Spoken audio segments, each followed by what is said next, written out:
2017年，一位中年车手出现在瓦伦西亚的里卡多·托尔莫赛道，为雷诺测试 F1 赛车。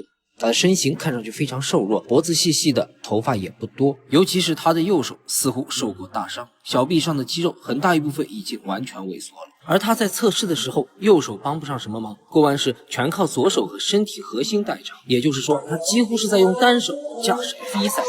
但谁也没想到，他做出的单圈成绩竟比雷诺的青训车手还要快。而更恐怖的是，仅凭一只手发力的他，竟完成了115圈的测试总里程。而当他从赛车里爬出来，说的第一句话竟是：“这车的抓地力也太差了吧！”这可不是什么电影桥段，而是真实发生在 F1 世界的励志故事。主人公的名字叫罗伯特·库比卡，他曾是 F1 炙手可热的天才车手。2008年加拿大站，他第一个冲过终点，为索伯车队拿下了队史首个，也是唯一一个分站冠军。Robert Kubica heads a BMW 1-2.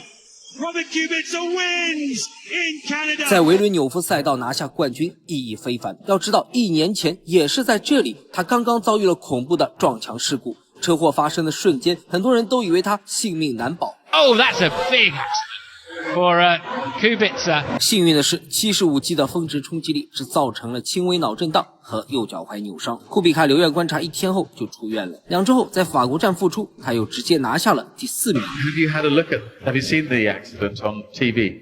Well, yeah, I have seen it also live when I was there.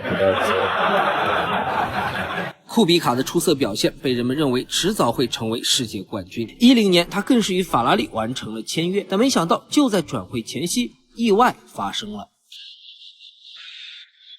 2011年2月6号，意大利安多拉拉力赛第1赛段，库比卡驾驶的斯柯达赛车过弯时打滑失控，径直撞向了路边，金属护栏从车头刺入，直接洞穿了整个赛车。库比卡的右侧身体遭遇重创，整个人更是被变形的车身困住，直接昏死了过去。虽然领航员毫发无伤，并及时呼叫了救援，但因条件有限，库比卡直到1小时后才被直升机送往了医院。这起严重的赛道事故重创了库比卡，他的右前臂部分离断，手肘、肩膀、腿部多处粉碎性骨折，浑身遍布撕裂与挫伤。虽尽全力抢救保住了右手，但想要恢复如初已毫无可能。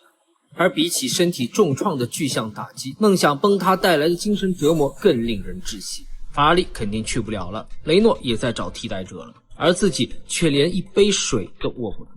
面对媒体，库比卡强装镇定地说：“请尽快返回 F1。”但深夜独处时，感受着自己逐渐萎缩的右手，他想的却是这辈子还能开车吗？2013年世界拉力锦标赛超级2000组别改制为 WRC2， 首届比赛共举办了7场比赛，雪铁龙74号车组以5场胜利，毫无悬念地获得年度总冠军。而驾驶冠军赛车的车手不是别人，正是伤愈复出的罗伯特·库比卡。It looked easy because I won 5 rallies and 1 second place. 库比卡轻描淡写地描述着胜利，但只有他自己明白这2年多时间是怎么熬过来。原来为了帮助自己最大程度恢复右手机能，库比卡前后共接受了17次手术。但手术带来的痛苦不是最折磨人的，真正难过的是康复训练时反复产生的挫败感。前一天刚感觉有些进步，第2天又倒退了。几个月过去，依然无法稳定地握住方向盘。看着扭曲的右手，库比卡开始陷入绝望，第一次怀疑坚持是否还有意义。但就在一天清晨，库比卡突然想明白了一件事情，自己为什么要纠结于右手能否恢复如初呢？既然残缺的事实无法改变，何不坦然接受？想到这里，库比卡不再纠结右手的恢复进度，而是开始针对性的训练左手。2013年，库比卡做了一个决定，他不再执着于重返 F1， 而是选择从拉力赛开始重建驾驶自信。